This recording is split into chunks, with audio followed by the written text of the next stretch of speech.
Ano? Now, children are a heritage of the Lord.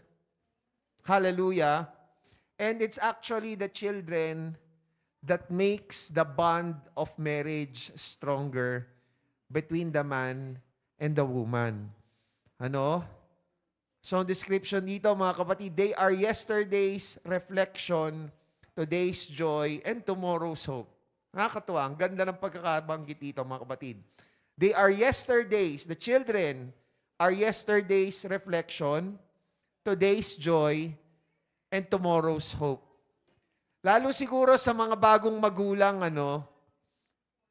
andiyan na si Pastor. Pastor, ayan. Alam ko, sasang-ayon dito si Pastor. At yung mga iba pang mga bagong magulang dito,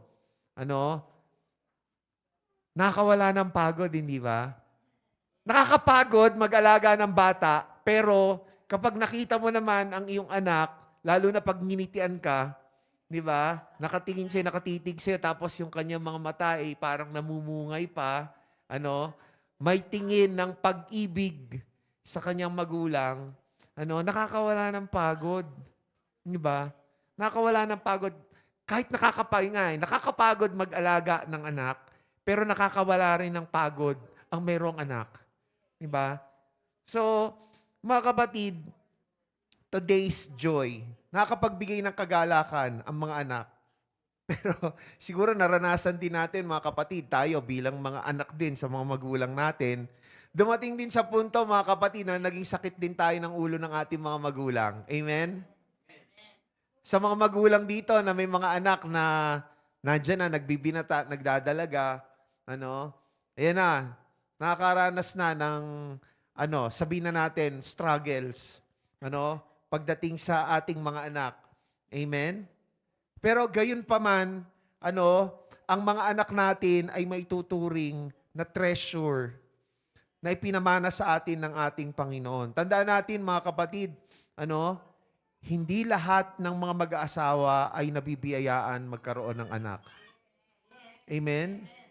May mga mag-asawa na ilang taon na, hindi pa rin nagkakaroon ng anak. Maaring humantong sa punto na nag-aampon, para ma-experience nila, ma-realize nila yung pagiging magulang nila. Meron namang iba, hindi naman nag-aampon, pero ang ginagawa lang, nag-aalaga ng mga pamangkin. Nag-aalaga ng mga pamangkin, doon nila nararanasan maging ama, maging ina, At syempre, pag lumaki yung bata, di ba, itinuturing na rin na parang ina niya or ama niya yung nag-alaga. Amen? Na auntie or uncle. Di ba? Sino sa inyo rito, mga kapatid, ang naranasan na lumaki sa ilalim ng pag-aaruga, partly, not completely, but at least partly, but significantly, by an aunt or an uncle? Ayan. Ako, laking ko eh. Kasi nagtatrabaho yung may share ko lang, yung mga magulang ko, nagtatrabaho po pareho. Pareho po nagtatrabaho sa bangko. Kaya po kami dyan nakatira sa Villa Carolina. Yung Villa Carolina, housing yan ng mga nagtatrabaho sa Central Bank. So yung tatay ko nagtrabaho sa Central Bank. Tapos yung mami ko naman po, naman siya sa PCI Bank. Yung na ngayon, kasi ilang beses na nagkaroon ng merger eh. Na ngayon? BDO na ngayon yon. PCI yun dati, PCI Bank, tapos yung PCI na-acquire ng Equitable, naging Equitable PCI siya. Tapos yung Equitable PCI na-acquire siya ng Banco de Oro. O, yun yung history nun. Yun na, naging BDO na. Okay? At actually, kung di ako nagkakamali, nagkakilalang ang mga magulang ko eh. Nung na-destino. Kasi yung daddy ko po, bilang bank examiner siya sa Central Bank. So pinapadala siya sa mga bangko. Para siguro mag-audit, mag-check nung standing ng mga iba't ibang bangko. Tapos dumating sa punto, mga kapatid, na nadestino siya sa Tacloban, taga-Tacloban yung mami ko, I think doon sila nagkakilala. Kung tama yung pagkakaalala ko doon sa kwento. Tapos, ayun, hindi ko alam, sa totoo lang, hindi ko alam kung ano exactly yung taon na ikinasal sila, 1975 ba? Parang 1975. Kasi pinanganak po yung panganay kong kapatid, 1976. Ano? Pero bago po yung panganay kong kuya, actually, nagkaroon po ng miscarriage yung mami ko. So, siguro kung tatlo, mga kapatid, kung tatlo lang talaga ang planong maging anak ng mga magulang ko, tas nabuhay yung unang-una, siguro hindi niya ako kausap ngayon. Pero 'di ba, may kalooban ng ating Panginoon eh. May kalooban ng ating Panginoon. Ano? Kaya 'di ba, masakit sa loob ng magulang na mawalan ng anak, 'di ba? Maagasan, makunan, 'di ba? Pero tandaan natin, kung mahal natin ang ating Panginoon at nagtitiwala tayo sa ating Panginoon, 'di ba? May plano ang Panginoon. All things work together for good to them that love God and to them who are the called according to His purpose. 'Di ba? So, mga kapatid, ayun, naging tatlo. So, 1976, yung panganay kong kuya, 1978 yung sumunod. And then 1979, mga kapatid, lumipat dito sa Muntinlupa, yung family namin. At dahil nga nagtatrabaho po yung mami ko tsaka yung daddy ko, ang napagbibilinan po para mag-alaga sa amin, magkakapatid, yun pong auntie ko, yung kapatid po ng kapatid ng daddy ko. So, ayun po mga kapatid, kaya laking auntie ako. Okay? Siguro si Sister Jeremy, ayan, din may auntie din sila na nag-aalaga din sa kanila nung si Tita Fe, 'di ba? Kaya lahat ng mga magkakapatid nila, pati kami, nung kinasal, ninang 'yun sa kasal, no? Si Tita Fe. Oo, ninang ng mga magkakapatid na katsapero 'yon. So 'di ba, nandoon kasi nabubuo yung tiwala, yung pagmamahal, 'di ba, ng isang bata doon sa nag-aalaga sa kanya. Lalong higit kung ito ay kanyang mga magulang. At yun nga, mga kapatid, yung anak, yung lalong nagpapatibay ng pagkakabuklod ng lalaki at ng babae. 'Di ba? Parang kumbaga, hindi naman sa yung anak na lang ang nagiging dahilan para magsama yung lalaki at yung babae. 'Di ba? Pero nagkakaroon ng mas malalim na dahilan yung pagsasama, 'di ba, ng mag-asawa kapag mayroong mga anak. So mga kapatid, hallelujah, sa atin pong pag-aaralan sa topic na ito, A Heritage of the Lord, so maasahan po natin, pag-uusapan po natin ang ilang mga bersikulo sa Biblia na mayroong kinalaman sa pag-aanak, sa mga anak. So, kung meron po kayong mga notebook or sa Bible po ninyo, markahan na po ninyo itong mga verses na ito dahil ito po ang ilan sa atin pong mga magiging reference. For instance, mga kapatid, Genesis chapter 4, verses 1 and 2, to give us the scriptural setting. Genesis chapter 4, verses 1 to 2. And then Matthew chapter 18, verses 2 to 5. And Matthew chapter 19, verse 14.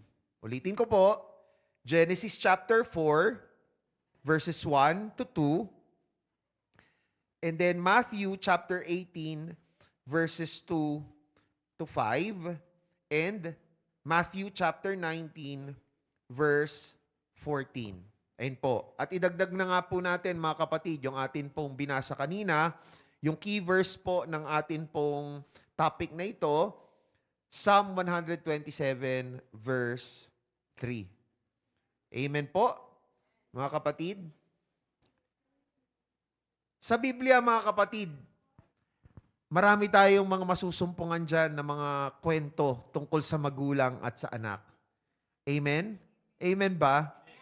Diba? Nandyan, of course, si Adan at si Eva, nagkaroon ng muna, dalawang anak, diba? Si Cain at si Abel, and then si Seth, diba?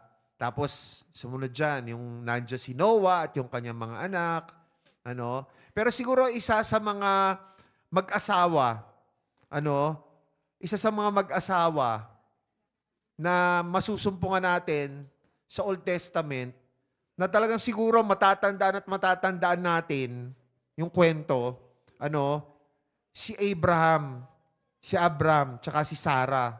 Di ba? Dahil kung inyo maalala mga kapatid, di ba nung sila'y nagkaroon ng anak, nung sila'y biniyayaan ng anak, sila ay may edad na. Di ba? Hindi sila nagkaroon ng anak nung sila'y teenager pa. Di ba? Or nung sila ay nasa 30s or 40s. Mga kapatid, sa Genesis chapter 17, verse 1, ang base, and when Abram was 90 years old and 99 years old, si Abram, the Lord appeared to Abram and said unto him, I am the Almighty God, walk before me and be thou perfect, and I will make my covenant between me and thee, and will multiply thee exceedingly. So, nung nagkaroon ng kasunduan, nagkaroon ng covenant, si Abram at ang ating Panginoong Diyos, 99 years old si Abram. And Abram fell on his face, and God talked with him, saying, As for me, behold, my covenant is with thee, and thou shalt be a father of many nations. Neither shall thy name anymore be called Abram, but thy name shall be Abraham. For a father of many nations have I made thee, and I will make thee exceeding fruitful, and I will make nations of thee, and kings shall come out of thee, and I will establish my covenant between me and thee, and thy seed after thee, and in their generations for an everlasting covenant, to be a God unto thee, and to thy seed after thee. And I will give unto thee, verse 8, and to thy seed after thee, the land wherein thou art a stranger, all the land of Canaan, for an everlasting possession, and I will be their God. Tapos mga kapatid, sa verse 15 ng same chapter ng Genesis, and God said unto Abraham, as for Sarai, di ba, ang original na pangalan ni Sarah ay Sarai. Si Abraham, Abram. As for Sarai, thy wife, thou shalt not call her name Sarai, but Sarah shall her name be. And I will bless her, and give thee a son also of her. Yea, I will bless her, and she shall be a mother of nations, kings of people shall be of her. Tapos verse 17. Then Abraham fell upon his face and laughed, and said in his heart, Shall a child be born unto him that is 100 years old? And shall Sarah, that is 90 years old, bear? And Abraham said unto God, Oh, that Ishmael might live before thee. Mga kapatid, sa panahon ngayon, pag may nabalitaan tayo na tao, umabot ang edad sa 100. Di ba? Parang namamangha na tayo eh. Pag umabot ng 100 sa panahon ngayon, di ba? What more kung 100 tapos si Sarah 90 eh. 90 si Sarah. Sabihin 990. Tapos nabalita, naglilihi. Buntis. Magkakaroon ng anak. Sa panahon ngayon, mga kapatid, lalong mahirap, di ba?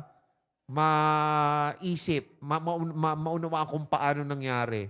Pero tandaan natin, mga kapatid, sa ating Panginoon, walang imposible. Amen? Nothing is impossible with our Lord Jesus Christ. Kalooban ng ating Panginoon na magkaroon ng anak, si Abraham at si Sarah, kahit na sila ay 100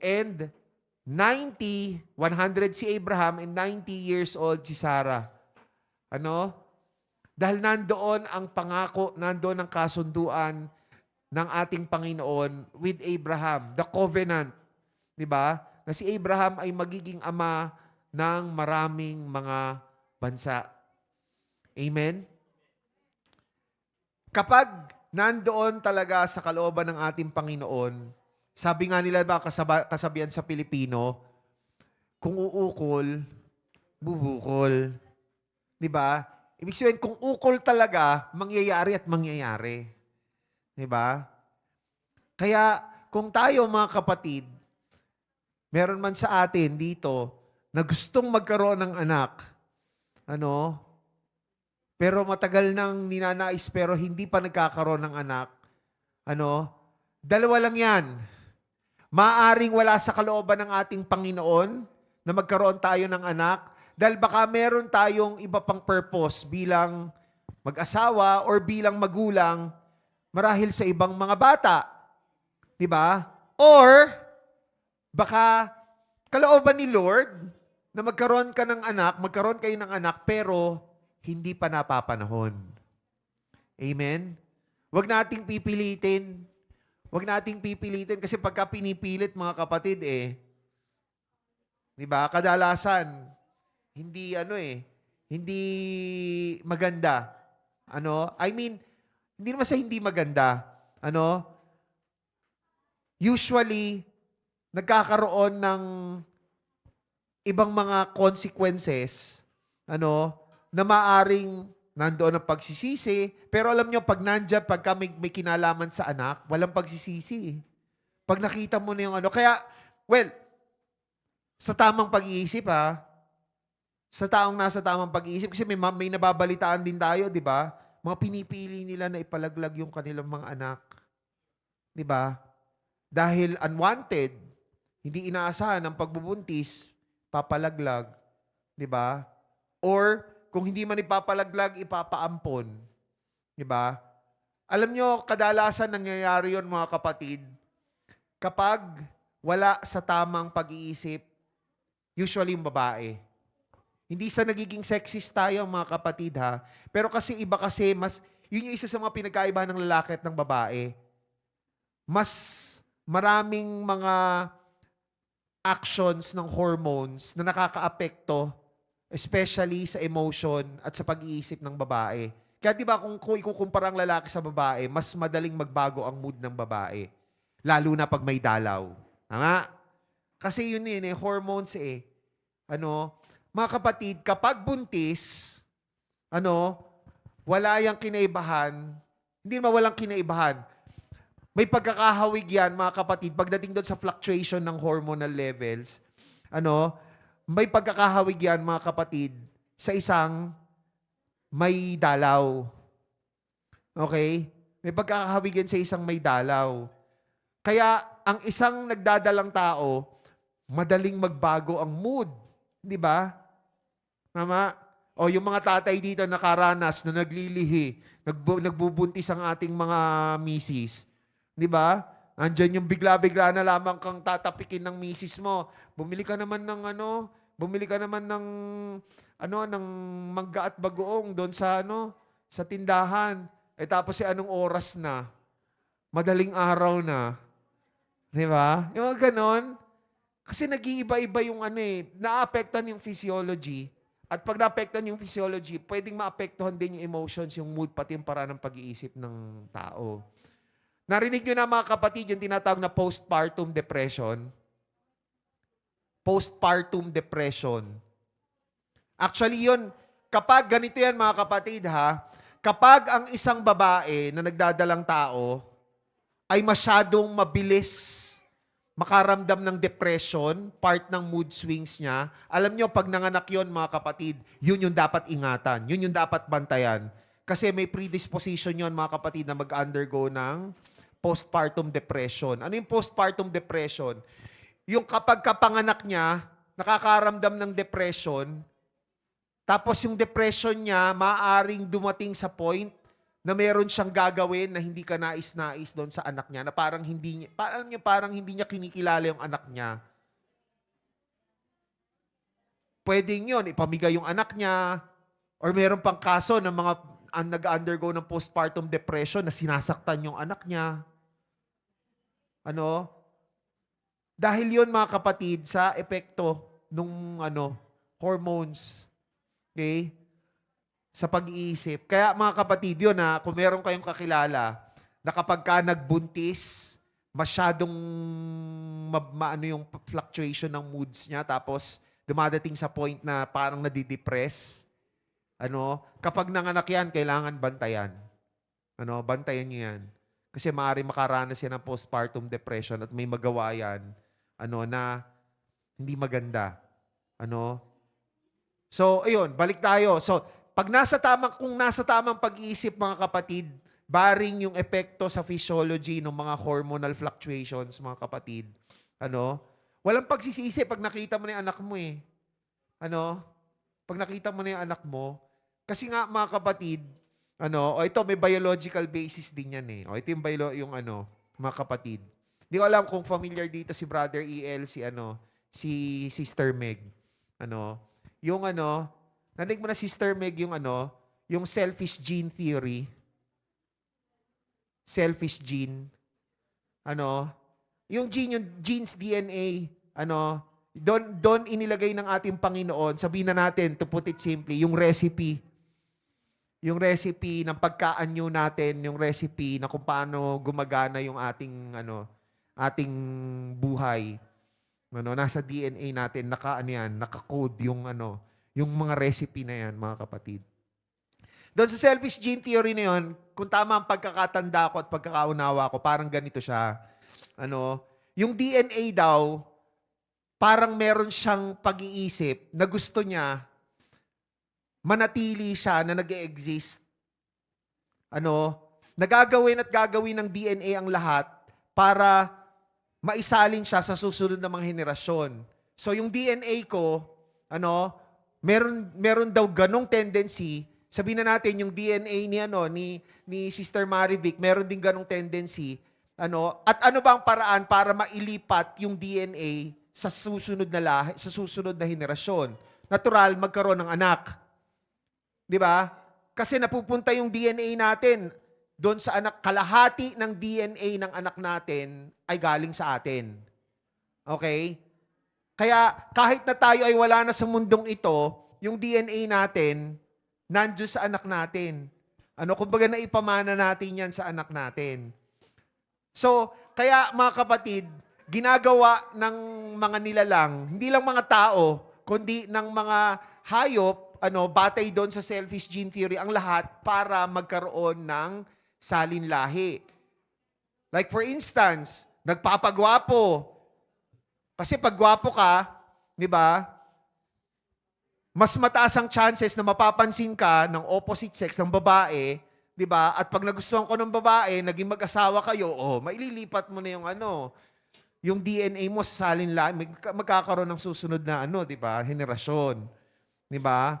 Bakit ba ang mga aso? Bakit ang mga aso?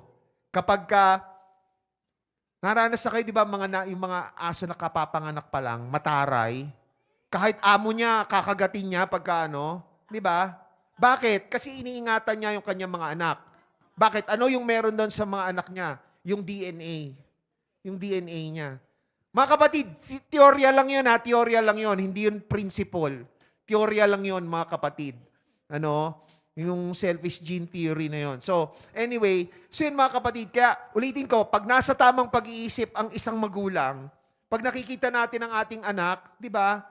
Kita natin na, ito yung aking salin lahi. Di ba? Kahit na ako ay wala na sa mundong ito, narito ang aking anak. Ito, kumbaga, ang pamana ko sa mundong ibabaw. Di ba? Kaya kung meron tayong iiwan dito sa mundong ito, maglalagay tayo ng, sabihin na natin, imprint natin dito sa mundong ito sa pamamagitan ng mga anak natin, di ba? Mainam lamang na yung mga anak natin ay maging mabubuting mga mamamayan. Amen? At siguradong magiging mabuting mamamayan ang ating mga anak kung sila ay lalaking may takot sa ating Panginoon. Kaya sabi ko sa inyo kanina, di ba, pinasimulan ko to na nabibless ako, nakikita ang ating mga anak, ang mga bata naririto, lumalaki sa pangangalaga ng church. Hindi lamang sila ay sumasama sa kanilang mga magulang dahil kailangan nilang sumama, dahil walang maiiwan sa bahay para mag-alaga sa kanila. Ngunit, nandito ang ating mga anak para sila ay arugain. Para ang ating Panginoon sa pamamagitan ng mga kapatiran sa church, sa pamamagitan ng Sunday school, ay magabayan, maaruga, sa tama ang ating mga anak. May takot sa ating Panginoon. Amen? Hindi natin sinasabi na ang mga anak natin kapag lumaki sa church ay perpekto. Hindi na kaya magkasala. Far from that. Ano? Kakasal at magiging sakit pa rin sa ulo natin, yung mga anak natin. Yan, halimbawa, Brother Ronnie. Hindi naman sa inaano ko, pero darating sa point na kapag nag-teenager na yang si anak mo, ano yan, magkakaroon na kayo ng, dyan, mga eksenang pag nagtatalo kayo. Anticipate mo na yan. Pero iba pa rin ang lumaki na may pag-aaruga ng church. Iba pa rin. Iba pa rin. Kaya magtiwala lamang tayo sa ating Panginoon, mga kapatid.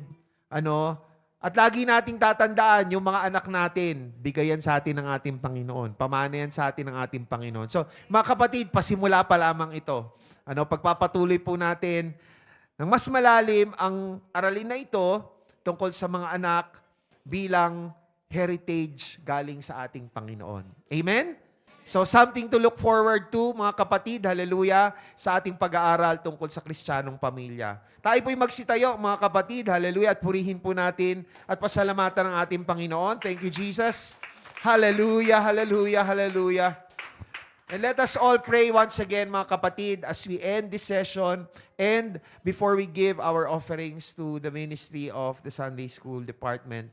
Hallelujah. Panginoong Kristo, maraming salamat pong muli sa iyong pagkakataon na pinagkaloob sa amin upang kami, Lord Jesus, hallelujah, ay makatanggap ng iyong mga salita at iyong mga aral at makalangit na kaunawaan na idinudulot nito.